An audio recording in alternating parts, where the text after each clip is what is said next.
నమస్తే. Welcome to our channel. నేను మీ సిరి. ఈ రోజు మనతో పాటు ఉన్నారు ప్రముఖ రాజకీయ విశ్లేషకులు కేవీవి ప్రసాద్ గారు. నమస్కారం సార్. నమస్తే అమ్మా. సార్ ఇప్పుడు చూస్తుంటే జగన్మోహన్ రెడ్డి గారు కొన్ని వ్యాఖ్యలు చేశారు. ఏంటంటే 14,00,000 కోట్ల అప్పు చేసి ఏపీని నంబర్ 1 గా సాధించానని చెప్పేసి తనైతే చెప్తున్నాడు. మరి రాష్ట్రం ఏ రకంగా అభివృద్ధి చెందింది అంటే రాష్ట్రంలో ఏమేమి జరిగాయి ఏంటి అనేదైతే మరి ప్రజలలో ఉన్న ఒక సందేహం అన్నమాట. అంటే జగన్మోహన్ రెడ్డి గారు మాత్రం ఇన్ని అప్పులు చేసి నంబర్ 1 గా తీర్చిదిద్దానని చెప్తున్నాడు. కానీ ఇక్కడ నిరుద్యోగ సమస్య అట్లనే ఉంది. యువత ఉద్యోగాల కోసం పక్క రాష్ట్రాలకు వెళ్తుంది. మరి ఎక్కడ అభివృద్ధి జరిగింది ఏంటి?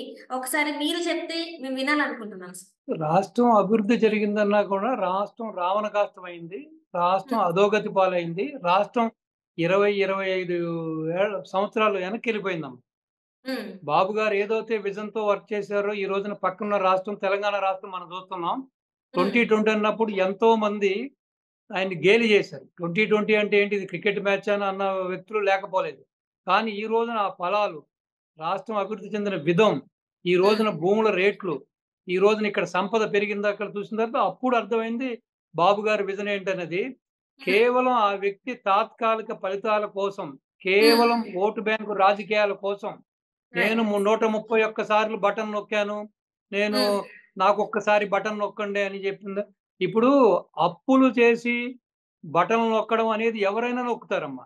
ఇప్పుడు హ్మ్. మీరు డబ్బులు తీసుకొచ్చి ఒక పక్కన పెట్టి, ఏమీ తెలియని ఒక పండు ముసలి చేతికిచ్చి, "అవ్వ ఇది పంచమంటే కూడా పండుతది."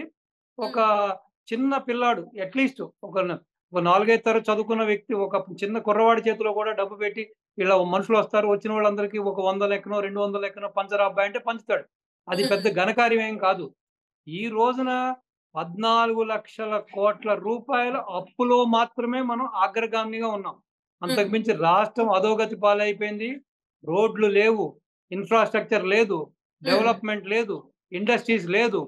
మొత్తం ఉన్న ఇండస్ట్రీస్‌ని కూడా ఇప్పుడు 'అమర్ రాజా'లను తీసుకుందాం అమ్మ. 'అమర్ రాజా' వాళ్ళు ఎంతో ఒక గొప్ప మనసుతో ఇప్పుడు హ్మ్. వాళ్ళు ఆ రోజున అమెరికాలో ఉన్న అంతటి గొప్ప లావిష్ లైఫ్‌ని వదిలిపెట్టి గల్లా రామచంద్ర నాయుడు గారు, మన ఎవరైతే ఇప్పుడు గల్లా జయదేవ్ గారి ఫాదర్ ఉన్నారో, అవును ఆయన సార్. అక్కడి నుంచి ఇన్ని త్యాగాలు చేసి, అక్కడి నుంచి డబ్బులు సంపాదించి తీసుకొచ్చి, హ్మ్. ఆయన హైదరాబాద్ చుట్టుపక్కల ఈ రోజున ల్యాండ్స్ కొని హైదరాబాద్‌లో ఇండస్ట్రీ పెట్టుంటే, ఈ రోజున వాళ్ళ ఆస్తి కొన్ని లక్షల కోట్లుండేది. కానీ రైట్. కేవలం ఆ రోజున ఎటువంటి ఒక రోడ్డు సదుపాయం గాని, ఒక ఇన్‌ఫ్రాస్ట్రక్చర్ గాని, ఒక ఫ్లైట్ స్పెషాలిటీ గాని లేని టైంలోనే అంతటి కుగ్రామంలో కేవలం పుట్టి పెరిగిన జిల్లాకు, ఆ జిల్లాకు ఏదో చెయ్యాలనే సదుద్దేశంతో హ్మ్. ఆ చిత్తూరు జిల్లాలో వాళ్ళు ఇండస్ట్రీ పెట్టడం జరిగింది. ఎంతో మందికి కొన్ని లక్షల మందికి ఉపాధి కల్పించారు. ఎంతో మంది లక్షలాది మంది జీవితాల్లో వెలుగు నింపారు. ఎ అటువంటి మహనీయుల్ని కూడా నువ్వు ఇబ్బందులు పెట్టి పొల్యూషన్ అన్నావు, పొల్యూషన్ అన్నావు, అదన్నావు, ఇదన్నావు అని జెప్పి చివరికి వాళ్ళు ఈ హైదరాబాద్‌కి పారిపోయే విధంగా చేసింది నువ్వు కాదా? హ్మ్. హ్మ్. ఈవెన్ అనంతపూర్‌లో వచ్చిన జాకీని పారగొట్టింది మీరు కాదా? అప్పుడు హ్మ్. సాధారణంగా కియా ఉందమ్మా. కియాలో అవును. ఒక కియా కారు పరిశ్రమను ఎంత కష్టపడి చే చంద్రబాబు నాయుడు గారు తీసుకొచ్చారు. ఇప్పుడు హ్మ్. కారు పరిశ్రమ కన్నా కారుకు సంబంధించిన యాన్సిలరీ యూనిట్స్ అంటారు. అంటే అనుబంధ సంస్థలు. ఇప్పుడు సాధారణంగా అవును. ఒక కారు ఉందంటే కారులో సీట్ తయారు చేసేది, స్టీరింగ్ తయారు చేసేది, గేర్ బాక్స్ తయారు చేసేది. ఆ విధంగా చాలా అనుబంధ సంస్థలుంటాయి. అంటే ఒక మెయిన్ కారు అసెంబ్లీ యూనిట్ కన్నా ఈ అనుబంధ సంస్థల వలన టర్నోవర్ కూడా చాలా ఎక్కువొస్తది. రెండవది విపరీతంగా ఎంప్లాయ్‌మెంట్ కూడా జనరేట్ అవుతుందనమాట. అటువంటి హ్మ్. సంస్థలన్నీ కూడా ఈ రోజున కర్ణాటకకి పారిపోవడం జరిగింది. మీ రైట్. యొక్క దాష్టికాలు ఇవన్నీ చూసి వారలేక. సో, ఈ విధంగా అన్ని రంగాల్లోనూ రాష్ట్రాన్ని నేను ఆహ్, రివర్స్ టెండరింగ్ అని జెప్పి కేవలం మొత్తం రాష్ట్రాన్ని రివర్స్ పాలన చేసి నువ్వు రివర్స్ గేర్‌లో వెనక్కి తీసుకెళ్ళి అన్ని ప్రాజెక్టులు, అన్ని విధాల రాష్ట్రాన్ని భ్రష్టు పట్టించిన మీరు ఏం హ్మ్. చేశారు చెప్పమనండి? గుండె మీద చేసుకొని చెప్పమనండి. బటన్ నొక్కడం ఎవరన్నా నొక్కుతారమ్మా. సంపద హ్మ్. సృష్టించడం అంటే చాలా కష్టం. సంపద సృష్టించడం అందం వల్ల కాదది. రైట్. అంటే ఇప్పుడు చూస్తున్నట్టయితే సార్ జగన్మోహన్ రెడ్డి గారు చెప్తున్నారు. నేను మాత్రమే నేను మళ్ళీ వస్తేనే అభివృద్ధి అనేది జరుగుతుంది. ఇంకా ఎవరు వచ్చినా కూడా ఆంధ్రప్రదేశ్ అభివృద్ధి అయితే ఇంకా ఉండదు అని చెప్పేసి తను చెప్పడం జరుగుతుంది. నిజంగా మరి తను మళ్ళీ ఒకవేళ గెలిస్తే రాష్ట్రం అభివృద్ధి చెందుతుందంటారా? లేదంటారా? ఇప్పుడు మహమ్మద్ బిన్ తుగ్లక్ అని మన చరిత్రలో చదువుకున్నామా. రైట్ ఆయన సార్. కూడా రాజధాని అటు నుంచి ఇటు, ఇటు నుంచి అటు మార్చాడని, తర్వాత ఏదో జుట్టు పెంచుకుంటే ఒక పన్ను, గడ్డం పెంచుకుంటే ఒక పన్ను, మీసం పెంచుకుంటే పన్ను, మీసం తీస్తే పన్ను, గుండు కొట్టుకుంటే పన్ను అని చెప్పి చేశాడు. కానీ అతని గురించే మనం చెప్పుకునే ఓహో! తుగ్లక్ అనుకునేవాళ్ళం. కానీ అసలైన తుగ్లక్‌ను నేనని నిరూపించుకున్న వ్యక్తి ఈయన. హ్మ్. ఎన్ని రకాలుగా ఎన్ని చేయకూడని పనులన్నీ చేసి రాష్ట్రాన్ని అధోగతి పాలు చేసిన ఈ వ్యక్తి, హ్మ్. మళ్ళీ వస్తే అభివృద్ధి కాదమ్మా. మళ్ళీ వస్తే ఆంధ్రాని మర్చిపోవాలి. హ్మ్. ఆంధ్రాని మనం అందరం కూడా మర్చిపోవాల్సిందే. హ్మ్. ఆంధ్ర అనేది ఇంకా దేశ మన పటంలో ఉండదు. హ్మ్. అది 100% ఇది జరగబోయేది. దాంట్లో ఎటువంటి సందేహం లేదు. అభివృద్ధి మాట దేవుడెరుగు. హ్మ్. అధోగతి పాలే. ఈ రోజుని హ్మ్. ఉన్న సంస్థలన్నిటిని ఎక్సెప్ట్ హైకోర్ట్, ఉన్న సచివాలయంతో సహా ఉన్న సంస్థలన్నిటిని కూడా ఆయన ఆహ్, కుదవబెట్టి అప్పులు తీసుకొచ్చి పంచడం జరుగుతుంది. ఈ అవును సార్. ఈ పంచుల్లో కూడా చేస్తున్నారంటే ఇప్పుడు రూ. 100 తీసుకొస్తే రూ. 100లో రూ. 10 ఇస్తున్నారు. రూ. హ్మ్. 90 మళ్ళీ వీళ్ళే నొక్కేస్తున్నారు.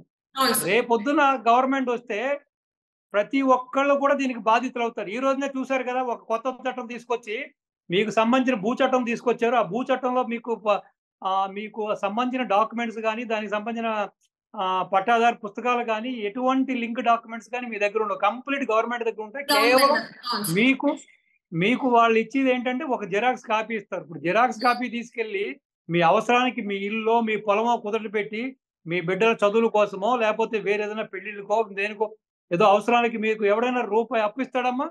హ్మ్. హ్మ్. జిరాక్స్ కాపీ తీసుకెళ్తే నీకెవడన్నా బ్యాంకోడు గాని, బయట వ్యక్తులు గాని, ప్రైవేట్ వ్యక్తులు ఇస్తారా?